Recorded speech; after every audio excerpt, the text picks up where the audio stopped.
pages, my queens, my kings and my knights, welcome once again to another session. I think this is session 19 of Griffinscope Tarot, the home of tarot without textbooks.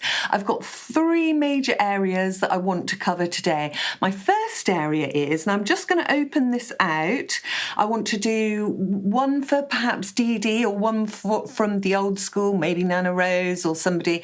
I want to do a day reading, record it, and then have that person do some feedback. So it'll be a 4-card day reading. If you're up for that, having that done, then I'd really love to you need to be able to film it or video yourself so that we can see the feedback, if that makes sense. Okay, moving on. I want you to get your cards out, and I'd like you to get out the pages, knights, queens and kings. I want you to ask yourself, what area in life are you a page? So for instance, I have the page of pentacles out. Being dyslexic, I will always be a page in the area of finances, I think. Note with that page, I want you to make a mental note. This one will often come up in a reading when someone has a mild learning difficulty like dyslexia or maybe ADHD, but it's a goodie. That one always rings true for me, a built-in kind of experienced card. What area would you be a king in? What area would you be a queen in? Hopefully I'm a Knight of Cups coming through with some spiritual energy and knowledge to share. Queen of Swords for me would be maybe the area of psychology, and I'm not sure what area I'm a king in yet, so I'm still exploring, but have a go with that one yourself and see where the land lies for you. So I want to quickly go over what we were talking about yesterday in that unique reading that you were doing for yourselves. When you've got all those cards out and you've got your storyboard out, so you've chosen one from the pentacles, one from the wands to represent, finances and energy, this kind of thing. So you've got them all out. Now I want you to look at them in terms of placement. So out of all those cards, which one would you place at the top? Which one's the most important? Which one kind of makes you feel a bit, I've got the 2 of Pentacles there, so I'm going to turn that one over. That kind of weakens the sword energy, if you will. Maybe my sword energy, my thought energy would like that one right off the table, so I can't even see it, can't even influence any of the other cards. I'd like the Queen of Wands next to that Cups energy. That makes the Cups energy kind of feel more full for me. See how I'm working this? I'm playing around with the energies. Just by placing those cards, it can give you a completely different feel. So when you get to the stage when you're doing a block reading, you can read horizontally, diagonally, this kind of thing, yeah? So placement. Where would you put that issue? Would you put that issue right in the center? Or again, would you put it somewhere where you couldn't see it, where it couldn't be influenced? All very interesting stuff. Okay, so this is something that you have asked for, and I've thought about how I can get the ideas across to you, and the best way I can do this is just by saying to you to have a look at this format. So you've got all the star signs out, you've got the birth card next to those star signs, which you've seen before. So the birth card is what goes with us throughout our whole lifetime. It does not change.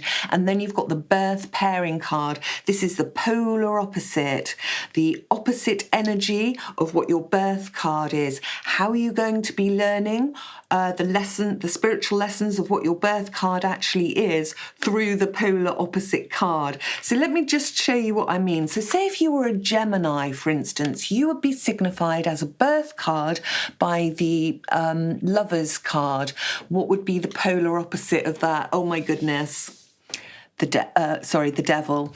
So look at those images. You've got the beautiful, open, loving relationship, and then you've got this kind of really difficult, tethered down to the devil, to a heavy commitment, maybe a marriage, maybe a mortgage, maybe a job that you don't want to be in, this kind of thing. So, you can see most clearly in this one how opposite they are.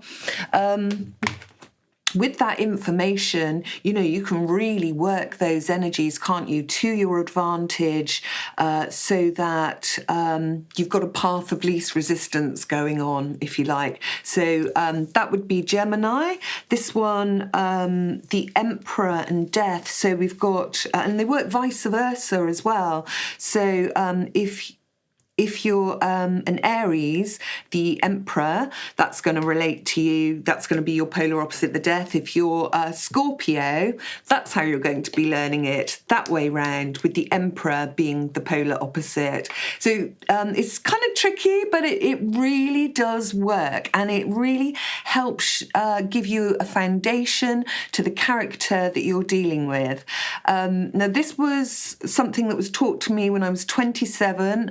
I know that there's a lot of numbers involved from it. I've tried to track down, actually, Edith Katz, the one that taught me this. I can't find her at the moment. If I ever do, I'm going to bring her on. So the best way I can just describe it is, imagine keys or notes on a piano, and imagine if you had a really beautiful kind of harmonious note and then you made a really bum note and it sounded awful. That there's an opposite there, isn't it? An unharmonious note with a harmonious note. So go through your birth pairing card and put that with your birth card and really study those energies and how they're synchronizing, how the synergy is working, how they're kind of bumping up against each other. So this is going to be the bones or the threads or the themes in your life, and then it'll be up to you to put the flesh on the bones by just doing some self-reflection and thinking about experiences that you've been through, cycles, this kind of thing. That repeat, and notice if any of those energies are there. I just want to quickly answer a question that Debs H put in the comments, not last night, the night before, and we were looking at the star, and she was saying about the 5 streams for her represented the senses.